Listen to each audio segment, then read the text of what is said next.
இடமாற்றம் இது ரொம்ப முக்கியம்.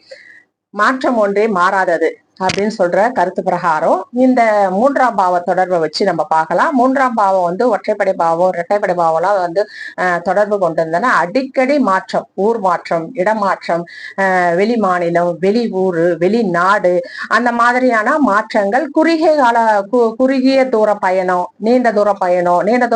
9ஆம் பாவம் சொல்லலாம். ஆனா இதுலயும் இருக்கு, அடிக்கடி மாறுவாங்க. ரொம்ப நாள் இருக்க மாட்டாங்க, ஒரு 6 மாசம், 1 வருஷம், அந்த மாதிரி குறுகிய காலத்துல 2 வருஷம், அந்த மாதிரி போயிட்டு வர மாதிரியான வாய்ப்புகள், பயணங்கள், அதெல்லாம் இந்த 3ஆம் பாவத்தை பார்த்து நம்ம தெரிஞ்சுக்கலாம்.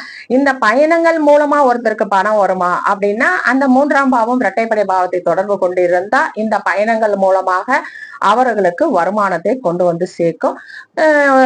5, 9 தொடர்பு கொண்டு இருந்தா நல்லா ஜாலியா போயிட்டு காசெல்லாம் செலவு பண்ணி சுற்றுலாவா என்ஜாய் பண்ணிட்டு வருவாங்க.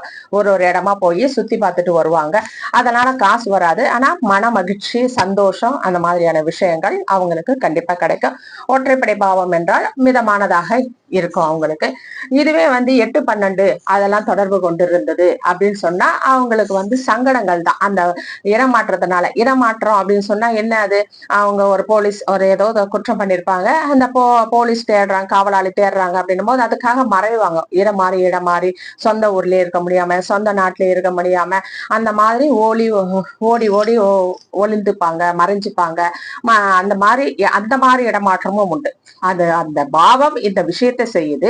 இது நல்ல தொடர்புகளை கொண்டிருக்கும் பொழுது அது நல்ல விஷயத்திற்காகவும், இரட்டைப்படை பாவத்தை தொடர்பு கொள்ளும் பொழுது அந்த பயணங்கள் மூலமாக அவருக்கு வருமானத்தையும், அதுவே 8, 12 தொடர்பு கொண்டால் அந்த பயணத்தின் மூலமாக அவருக்கு அலைச்சலையும், சங்கடத்தையும், கண்ணீரையும், வேதனையையும் தரக்கூடியதாக அமையும் என்பது இதனுடைய பொருள். அதனால இந்த பாவங்கள் நம்ம கண்டிப்பா பார்க்கணும். 1, 3, 7, 11 ஒற்றைப்படை, அகம் 70, புறம் 30, 2, 4, 6, 10 என்ற இரட்டைப்படை, புறம் 70, அகம் 30, 5, 9 வெறும் அகம் 100%.